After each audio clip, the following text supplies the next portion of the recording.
Detection start होगी 5 second बाद। Start. महोदय, बहुत पहले से ही महिलाओं को अपने अधीन रखकर पुरुष प्रधान भारतीय समाज ने उनके विकास के द्वार बंद कर रखे हैं। प्राचीन भारत में सामाजिक और राजनीतिक बदलाव के साथ साथ महिलाओं की स्थिति में भी बदलाव आता रहा है। कभी तो यह माना गया कि जहां नारी की पूजा होती है वहां देवता रमते हैं, तो कभी उसे ताड़ना का पात्र बताया गया। इतिहास के एक बड़े कालखंड में उसे चार दीवारी और पर्दे के अंदर रखा गया। इसके बावजूद जब भी नारी को पर्दे से बाहर आकर दुनिया को देखने व समझने का अवसर दिया गया, उसने अपनी क्षमता, योग्यता और प्रतिभा का भरपूर प्रदर्शन किया। भारत को स्वतंत्र हुए 5 दशक पूरे होने जा रहे हैं। स्वतंत्रता प्राप्त करने के बाद महिलाओं के विकास के लिए संविधान में अनेक प्रावधान किए गए हैं, परंतु मात्र नियम कानून बना देने से किसी व्यक्ति या वर्ग में परिवर्तन नहीं आते। इसके लिए व्यवहार और अमल की भी आवश्यकता है, किंतु भारतीय महिलाओं के लिए इसका प्रयोग नहीं किया गया। यूं तो प्रथम योजना काल से ही महिला विकास के छिटपुट प्रयास आरंभ हो गए थे, परंतु हकीकत में सर्वप्रथम छठी योजना के दस्तावेज में महिलाओं के सामाजिक व आर्थिक विकास का अध्याय जोड़ा गया।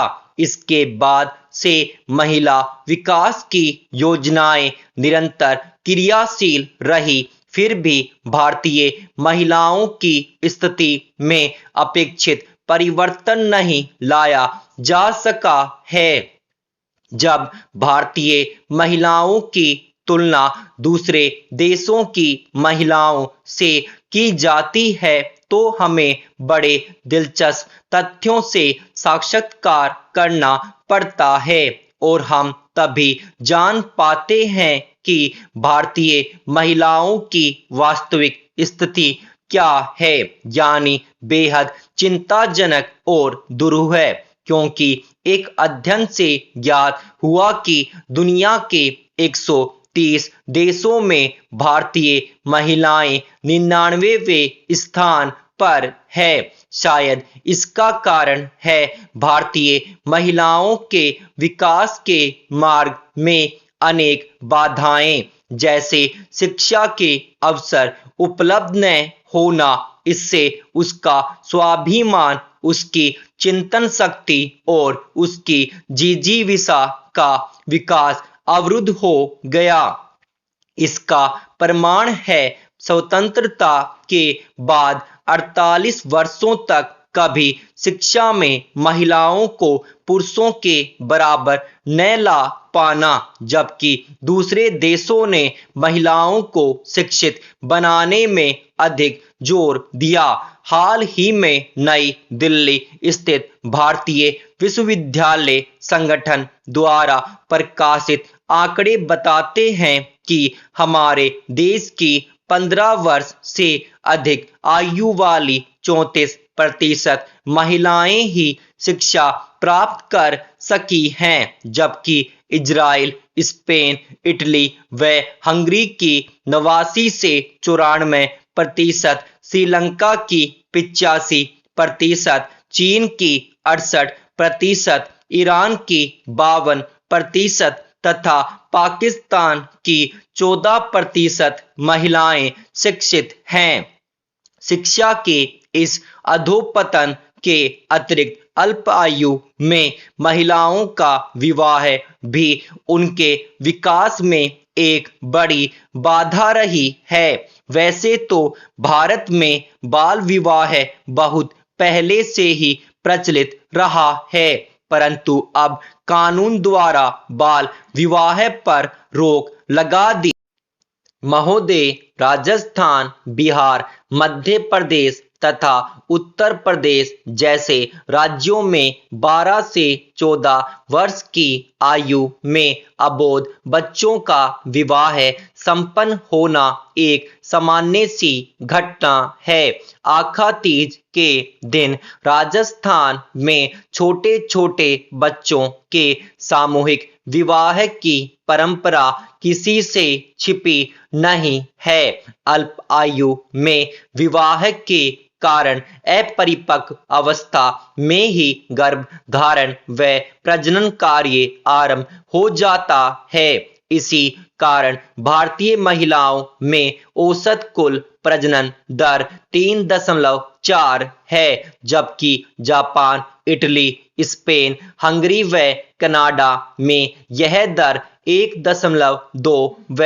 1.8 के मध्य तथा चीन, संयुक्त राज्य अमेरिका, श्रीलंका तथा इजराइल में 2 व 2.8 के मध्य पाई जाती है। महिलाओं में प्रजनन दर कम करने के लिए परिवार कल्याण कार्यक्रम के जरिए अनेक सरकारी प्रयास किए गए हैं, परंतु परंपरावादी विचारधारा, साक्षरता और सरकारी मशीनरी की सक्रियता में कमी जैसी समस्याओं के कारण भारतीय समाज में विशेष तौर पर ग्रामीण क्षेत्रों में गर्भ निरोधक आधुनिक उपायों, कंडोम, गोली, नसबंदी आदि का प्रचलन कम हो पाया है। जब गर्भ निरोधक उपायों का प्रचलन ही कम हो तो भला जनसंख्या वृद्धि के ग्राफ में गिरावट की आशा कैसे की जा सकती है।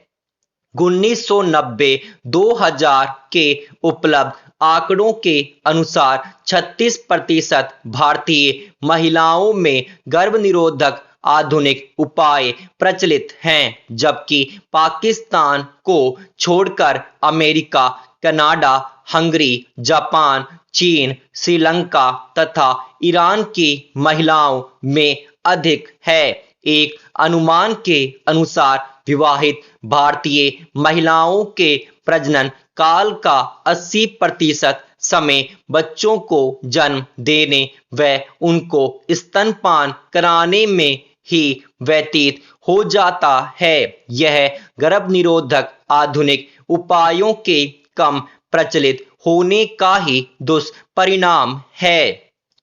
अल्प आयु में विवाह तथा गर्भधारण महिलाओं के स्वास्थ्य पर बहुत बुरा प्रभाव डालते हैं तथा प्रसव के समय प्रशिक्षित स्वास्थ्य कर्मियों की सेवाएं उपलब्ध न हो पाने के कारण उनकी जान भी जोखिम में रहती है। 2001 के आंकड़ों के अनुसार प्रसव के समय भारत की 33% महिलाओं को ही प्रशिक्षित स्वास्थ्य कर्मियों की सेवाएं मिल पाती है, जबकि America, Canada, Hungary, Spain, Israel, Japan, चीन तथा श्रीलंका की 94 से 100% महिलाओं को प्रसव के समय प्रशिक्षित स्वास्थ्य कर्मियों की सेवाएं मिलती है। इस क्षेत्र में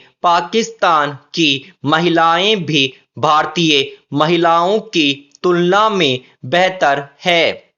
ग्रामीण भारत में अप्रशिक्षित दाइयों द्वारा परंपरागत विधि द्वारा प्रसव कराए जाते हैं। इस प्रक्रिया में अनेक बार जच्चा को मृत्यु का शिकार भी होना पड़ता है। 1990-2000 के आंकड़ों के अनुसार प्रति लाख प्रसव के समय 460 भारतीय महिलाएं मृत्यु का शिकार हो जाती है, जबकि पाकिस्तान को छोड़कर अन्य देशों में यह संख्या काफी कम है। यद्यपि भारत में स्वास्थ्य सेवाओं का पर्याप्त प्रसार हो गया है, जिनके परिणामस्वरूप लोगों के सामान्य स्वास्थ्य में सुधार आया है तथा व्यक्ति के जीवन जीने की प्रत्याशा बढ़ी है, परंतु वर्तमान मृत्यु दर पर भारतीय बालिका के जीवन जीने की प्रत्याशा 57 वर्ष की है।